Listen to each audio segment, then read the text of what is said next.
Bem-vindo ao Electrified, eu sou seu apresentador, Dylan Loomis. Recebemos hoje cedo o relatório PND da Tesla para o quarto trimestre com 418.227 entregas. O consenso da empresa era pouco abaixo de 423 mil, mas analistas de Wall Street sussurravam um número mais perto de 410 mil. Os modelos Model S X e 11.642 unidades no quarto trimestre. Meu palpite seria que cerca de 3.500 desses seriam Cybertruck, e os aproximadamente 8.000 restantes seriam divididos entre o Model S e o Model X. E sinceramente, mesmo se esse número de 11.600 fosse todo de Cybertruck, o que não é o caso, ainda estaria abaixo das expectativas de onde, mais uma vez, a maioria de nós achava que o Cybertruck estaria neste estágio do jogo. Milhões de pré-encomendas e uma capacidade de fabricação listada de mais de 125 mil. Mesmo assim, o Cybertruck deve estar entre 3.000 e 7.000 unidades por trimestre. Entendo por que dizem que os modelos 3 e o iStandard não tiveram sucesso, mas acho essa afirmação preguiçosa e precoce. Essas versões foram lançadas nos Estados Unidos da América em outubro, e levará meses até que as pessoas percebam sua disponibilidade. O problema é que não sabemos quais seriam as vendas da Tesla no trimestre. Se essas versões não estivessem disponíveis, teriam sido 410 mil, 400.380 mil. Você entendeu? Depois falo do número de energia, mas quero seguir com os carros primeiro. Em 2025, a Tesla entregou 1,636 milhões de veículos, em 2024 foram 1,789 milhões e em 2023, 1,808 milhões. De 2023 para 2024, as vendas da Tesla caíram em 107. Ano após ano, de 2024 para este ano, as vendas da Tesla caíram 856. Esta é a transcrição da teleconferência de resultados do terceiro trimestre de 2024, disse Elon. Assumindo certo risco, quero dar uma estimativa aproximada. Acredito que haverá um aumento de 20 a 30 veículos no próximo ano, exceto em caso de eventos externos negativos ou força maior. Acredito que, com veículos mais baratos e autonomia, o crescimento deve ser de 20 a 30 no próximo ano. Com base em 2024, o crescimento de 20 leva a 2,147 milhões de unidades em 2025, crescimento de 30 a 2,325 milhões. No ano passado, Elon previu um aumento de 20 a 30 nas vendas de veículos elétricos, mas o resultado foi uma queda de 856. Elon errou por quase 600 mil unidades. Aqui está um gráfico do Roland mostrando as entregas de automóveis, e você pode ver que elas atingiram o pico em 2023 e estão em declínio desde então. Como disse de forma polêmica no Tease, sim, podemos apontar para a Tesla e dizer que precisam anunciar mais. Se você vem acompanhando o canal, sabe que eu venho dizendo isso desde então. As vendas anuais da Tesla caíram. Eu concordei com isso por um tempo. Basta fazer os melhores produtos e o resto se resolve sozinho. Isso funcionou por muito tempo, mas nos últimos 2 anos ficou claro que não funciona mais. Podemos até certo ponto responsabilizar a Tesla e cobrar mais ações deles. Só estou dizendo que podemos culpar também o consumidor médio. Eu não vou ler tudo. Resumindo, eu disse que eles ou pesquisam muito mal sobre produtos ou foram influenciados por propaganda anti-carro elétrico e anti-Elon. Eles perderam a capacidade de pensar racionalmente. Isso porque milhões de pessoas ao redor do mundo estão pagando mais de 40 mil por veículos que não são um Tesla. Na minha opinião, isso exemplifica bem o impacto negativo das guerras de informação. E a mídia, em grande parte, segue impune ao dizer o que quer para promover suas agendas e narrativas. Então, tudo o que eu estou dizendo é que os dados estão aí, os vídeos e o conteúdo, tudo está disponível gratuitamente. Qualquer pessoa que não tenha a mente lavada pode encontrar informações sobre a Tesla, sobre por que é um ótimo produto e tem um grande valor. Mas, na minha opinião, há muitas pessoas que não estão dispostas a ouvir porque têm essas ideias preconcebidas sobre veículos elétricos e recarga. E claro, Elon e sua política têm impacto. Então, mesmo que a Tesla fizesse mais publicidade, isso talvez não mudasse tanto as coisas quanto pensamos. Muitas pessoas são influenciadas por propaganda a serem contra veículos elétricos e a Tesla, mas isso não é uma desculpa para a Tesla. Vou repetir, eles deveriam estar fazendo mais publicidade do que fazem, considerando os números atuais de vendas e o status do FSD sobre o qual a maioria das pessoas não faz ideia. Mas em certo ponto, acho que parte da culpa precisa recair sobre o consumidor comum. Eles precisam acordar desse torpor e aprender a filtrar todo o barulho, medo, incerteza e dúvida. Como disse, as entregas de carros são insignificantes agora, desde que fiquem acima de 15 milhões por ano. Isso deve nos levar ao próximo capítulo do Robotaxi e do Optimus, desde que as margens brutas e o fluxo de caixa dos carros permaneçam positivos, o que tudo indica que seguirá.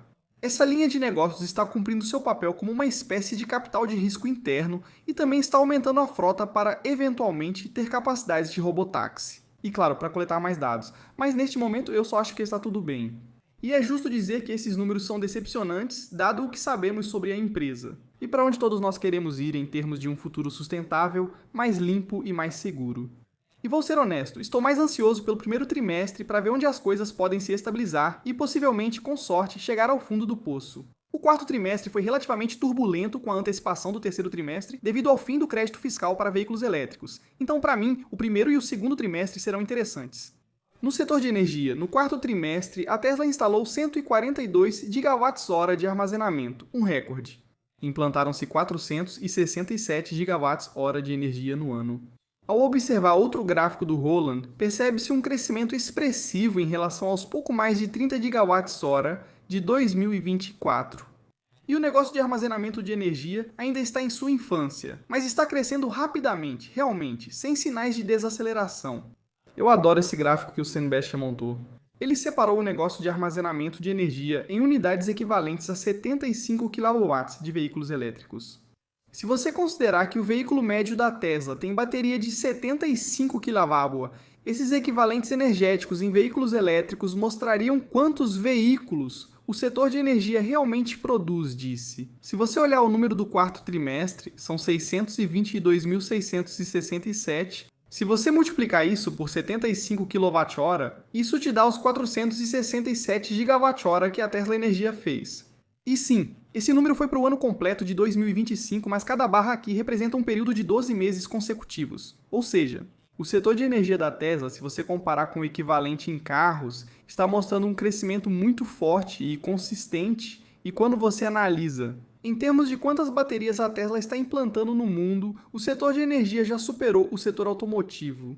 Comparando o trailing 12 months do quarto trimestre deste ano com o do ano passado, dá 48. Taxa de crescimento. E adivinha só? As margens brutas do setor de energia da Tesla são quase o dobro do que são no setor automotivo. Outro ótimo gráfico do CERN. Nos últimos 12 meses, a Tesla implantou aproximadamente 170 gigawatts-hora entre as linhas automotiva e de energia. 123 gigawatts-hora vieram do setor automotivo e 47 da área de energia, ou seja, cerca de 70% do automotivo e 30% da energia. A Tesla Energia está sendo uma ponte importante para ajudar a Tesla nesse período de transição. E eu realmente acho que essa é a melhor maneira de olhar para o negócio da Tesla agora. Não apenas automóveis ou apenas energia, mas como os dois estão se combinando. Quando você analisa, a Tesla basicamente coloca baterias no mercado em diferentes formatos. Enquanto o setor automotivo estagnou, a área de energia está compensando. E ainda com um perfil de margem bruta mais atraente do que o negócio de automóveis.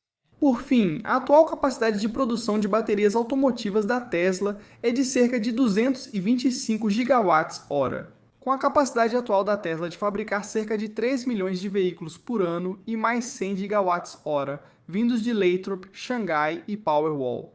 E lembre-se da terceira megafábrica da Tesla em Houston, já em construção. Isso acrescentará de 40 a 50 gigawatts-hora, mostrando que a Tesla pode aumentar esses números consideravelmente. No setor de energia, isso deve ocorrer, a menos que haja mudanças no automotivo. Aguardamos apenas o lançamento do modo não supervisionado para todos. No geral, ficou dentro do esperado. Entendo e compartilho a frustração com o setor automotivo até certo ponto. Mas quando você considera o setor de energia, ainda estamos crescendo no geral. O setor automotivo com menor margem bruta está sendo trocado por um setor de energia com margem maior. Não é o pior lugar para esperar a próxima onda de crescimento. Na véspera de Ano Novo, Ashley e eu fomos à casa de um amigo e tinha nevado muito durante o dia, então as estradas não estavam limpas. Vi isso como chance de testar o FSD, mas Ashley não tem tanta experiência ou conforto com o FSD quanto eu. Quero compartilhar algumas impressões rápidas da experiência dela antes de prosseguir. Deixo claro, minha mão esquerda estava pronta para assumir o controle. Gravei isso manualmente porque não planejava registrar a viagem, mas as condições estavam tão ruins que quis ver como o FSD reagiria. Era o 14.222 com pneus de neve Michelin Kiss Ice. E ele fez todo o trajeto de 15 minutos em estradas secundárias não limpas e muito íngremes. Sem problemas, nos levou ao destino com segurança. Eu desativei uma vez, mas foi só porque ele ia pegar um caminho mais longo e a gente já estava atrasado, mas reativei logo depois do cruzamento, assim que a navegação ajustou. Se ele for reto, eu posso até vomitar por causa daquela ladeira, tipo, é muito doido, especialmente quando... Ruim, muito ruim. Não sei se consigo assistir, talvez precise fazer uma oração antes.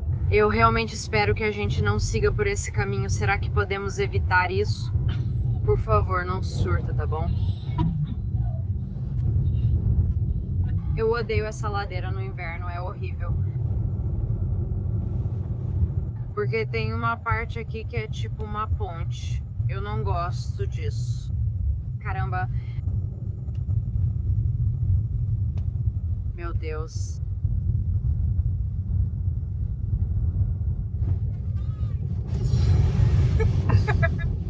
No caminho para casa não filmei, mas peguei a roda vermelha da morte cedo, pois as condições estavam ainda piores. Estava ventando muito, Ashley pediu que eu pegasse as ruas principais para voltar, e assim fiz.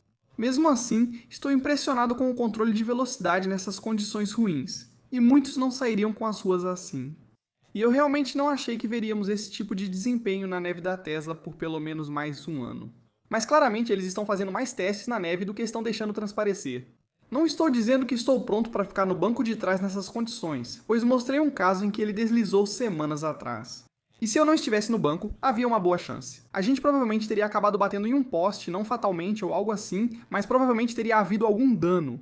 No geral, continuo muito animado com o progresso nesse aspecto. Ainda há dúvidas sobre como manter as câmeras limpas com sal e sujeira.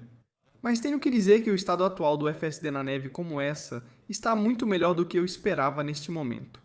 O Cybercab do designer Doge é realmente uma obra de arte, ao que Elon respondeu. E há muito sobre esse carro que não é óbvio à primeira vista. Então, sobre o que ele poderia estar falando? São várias coisas, mas uma pode ser esta. Patente recentemente publicada pela Tesla sobre circuitos de comutação para reduzir corrente de fuga no carregamento indutivo.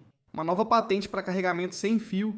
É um método de transferência de energia sem fio que pode alternar um circuito de comutação de uma base de aterramento entre uma primeira e uma segunda configuração de chave. Com um ciclo de trabalho desequilibrado, a tensão através de um circuito ressonante eletricamente conectado ao circuito de comutação pode ser diferente de uma tensão média tanto para a primeira chave quanto para a segunda chave. O que isso significa na maioria dos sistemas de carregamento sem fio, na base no chão e na parte inferior do veículo. Você vai ter bobinas em cada um. São as bobinas que criam esses campos magnéticos para, no final, transferir a energia. Até agora, muitos desses sistemas deixam um circuito em neutro ou em média voltagem, entre ligado e desligado. Mas é aí que surge o problema, sem entrar em detalhes. Só saiba que quando os níveis de energia estão nessa faixa de média voltagem, é normalmente onde o vazamento é pior. Com a nova patente da Tesla, o plano parece ser passar quase todo o tempo de carregamento em estados de alta ou baixa voltagem. Aproximadamente 75 alta 25 baixa. Evitando completamente essa faixa intermediária e, no final das contas, ao evitar essa faixa de voltagem média, a Tesla vai reduzir o vazamento, basicamente para quase zero. E como já devemos esperar da Tesla neste ponto, a troca entre alta e baixa voltagem vai acontecer automaticamente. É um sistema inteligente que reage conforme o status da bateria. E eu realmente acho que vale a pena explicar o que é esse tanque ressonante. Este é o núcleo do que a Tesla apresentou nesta patente. Nas minhas pesquisas, a maneira mais fácil que encontrei de pensar sobre isso é como empurrar uma criança em um balanço. Quando você empurra essa criança no ritmo certo. Sempre que ela avança, basta dar outro empurrão para que continue subindo cada vez mais. Tudo se resume ao ritmo e à ressonância. Então, o tanque ressonante é como um balanço elétrico formado por duas partes, indutor e capacitor. O indutor geralmente é aquela bobina de fio, e o capacitor é um componente elétrico que pode armazenar energia. Resumindo, a Tesla criou uma base de carregamento sem fio no chão e algo para a parte inferior do carro, para ser facilmente sintonizado na mesma frequência de ressonância, o que reduz quase todas as perdas de eficiência, especialmente devido a esse vazamento. E é esse ajuste de frequência de ressonância que a Tesla descobriu que deve tornar o sistema muito mais eficiente do que o antigo carregamento indutivo convencional. Portanto, o ajuste de ressonância descoberto pela Tesla deve tornar a transferência de energia mais eficiente. Mesmo que a distância entre as bases seja maior ou o carro não esteja totalmente centralizado sobre a base. Enquanto a eficiência do carregamento indutivo antigo cairia muito nesses casos. Agora, a verdadeira pergunta: lembra quando o MKBHD afirmou que o carregamento sem fio da Tesla era cerca de 75% eficiente, mas a conta oficial da Tesla respondeu dizendo que a eficiência é superior a 90%. Isso foi em outubro de 2024, então talvez a patente e o que a Tesla desenvolve já tenham melhorado. Para mim, esse número deveria ser pelo menos 95, bem acima de 90. De qualquer forma, a boa notícia é que parece estarmos em uma marcha dos 9 quanto à eficiência do carregamento sem fio da Tesla. A Tesla agora tem opções de leasing disponíveis tanto para o modelo I padrão quanto para o modelo 3. O modelo Quick está por R$ 479 por mês, e o modelo 3 está por R$ 449 por mês. O modelo Ito Performance agora pode ser alugado por R$ 799 ao mês. Todos esses três são com 3 mil de entrada por 36 meses e 10 mil milhas por ano. A Tesla realmente registrou um formulário 4 para Elon esta semana, mas como sempre, desça até as notas de rodapé e leia as partes em verde. A Tesla disse que isso está relacionado ao planejamento tributário de final de ano do Elon. Isso é uma doação legítima de ações da Tesla a instituições de caridade que informaram a Elon e a Tesla não pretenderem vender as ações agora. Tudo o que sabemos com certeza é que essas 210 mil ações da Tesla agora pertencem ao trust revogável do Elon. Então não, o Elon não vendeu ações da Tesla. Ele doou essas ações para fins fiscais ao seu fundo de caridade. E seja quem for o destinatário final, eles disseram que não pretendem vender. Então, Billie Eilish, já que você criticou publicamente Elon por não ser generoso o suficiente, segundo você, minha pergunta agora é: o que você fez? Recentemente, a Tesla expandiu discretamente seu programa de aluguel para estados como Flórida e Michigan. Mas infelizmente, até agora, eu realmente não vi nenhum feedback sobre como esse programa está indo. Pelo que percebi, esse programa ainda não está disponível em estados como Michigan e Flórida. A Tesla acabou de solicitar isso. Esse programa permite alugar Teslas diretamente da Tesla por períodos curtos, de 3 a 7 dias, a partir de cerca de 60 por dia. Você tem milhas e supercarregamento ilimitados no estado, FSD cortesia e outros recursos legais. Mas como de costume, o problema é que há pouquíssima informação disponível sobre esse programa, mesmo se você estiver procurando por ela. Se estou tendo dificuldade para encontrar informações sobre como aproveitar esse programa, posso garantir para você: o consumidor comum não sabe o que está acontecendo. E eu sei que ainda é cedo, então esse programa vai precisar de alguns meses para realmente começar a funcionar. Mas eu espero que a Tesla faça um trabalho melhor de informar o público em geral sobre essa oportunidade, caso você veja as notícias por aí sobre a Tesla. Iniciando a produção em massa do Optimus no primeiro trimestre deste ano, com o objetivo de alcançar uma capacidade de 50 a 100 mil unidades do Optimus até o final deste ano. Eu só quero dizer não, de jeito nenhum. E olha, tenho certeza de que há alguns fornecedores de componentes chineses com os quais a Tesla está trabalhando atualmente para preparar tudo para o eventual início da produção. Mas esses números para a produção deste ano são simplesmente absurdos. Ming é outro perfil que às vezes acerta, mas em outras ocasiões exagera demais. Não sei ao certo a dimensão, mas disseram que está acontecendo. Uma nova atualização de software da Tesla começou oficialmente um grande lançamento na China, e essa realmente inclui o FSD 1329. Não achei fontes fora da China afirmando que a Tesla obteve novo nível de aprovação para o FSD no país. Então vou dizer que, pelo menos por enquanto, isso não será um lançamento em massa do FSD para toda a frota na China, mas talvez seja algo para ficar de olho nas próximas semanas. A Rivian também divulgou seus números de entregas, e este ano eles produziram 42.284 e entregaram 42.247. Esse número de entregas caiu cerca de 18% em relação ao ano passado, mas estava exatamente dentro das expectativas. Como já sabemos, todos os olhos na Rivian estarão atentos ao que podem fazer com as margens brutas.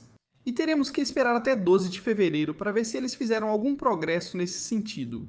Nate disse que 2026 é o ano da Shy, e Elon respondeu: e SpaceX, Tesla, Neuralink e Boring Company.